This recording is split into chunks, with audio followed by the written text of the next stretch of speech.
ఎందరో మహానుభావుల త్యాగఫలం మనం ఈనాడు అనుభవిస్తున్న స్వాతంత్ర్యం. బ్రిటిష్ దమనకాండకు ప్రతీకగా ఎన్నోసార్లు తుపాకీ పేలింది, లాఠీ విరిగింది. ప్రాణాలు కోల్పోతున్న ఆనాటి స్వాతంత్ర సమరయోధులు వెన్నుచూపలేదు, గుండెలు ఎదురొడ్డారు. ఫలితంగా మన దేశానికి స్వాతంత్ర్యం సిద్ధించింది.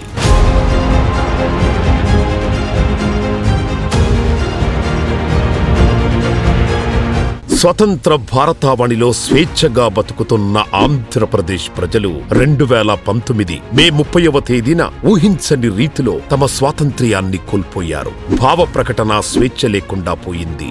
దోపిడీలు, దౌర్జన్యాలు పెరిగిపోయాయి. ఎందరో తెలుగుదేశం పార్టీ కార్యకర్తల గొంతులు తెగిపడ్డాయి. గొంతులు కోసిన కత్తులు లేవా సాక్ష్యం, విలవిలలాడుతూ పోయింది రమా ప్రాణం.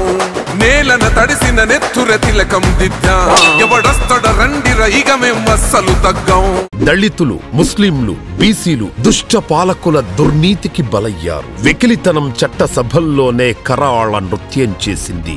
అయితే ఒక నాయకుడు తన పోరాటం ఆపలేదు. మరో నాయకుడు ప్రజల్ని అక్కున చేర్చుకొని ప్రశ్నించడం నేర్పాడు. ప్రజాస్వామ్య శక్తులు ఏకమయ్యాయి. మళ్లీ ఆంధ్రప్రదేశ్ లో స్వేచ్ఛా స్వాతంత్ర్యాలు ఊపిరిపోసుకున్నాయి. నారా చంద్రబాబు నాయుడు అనే నేను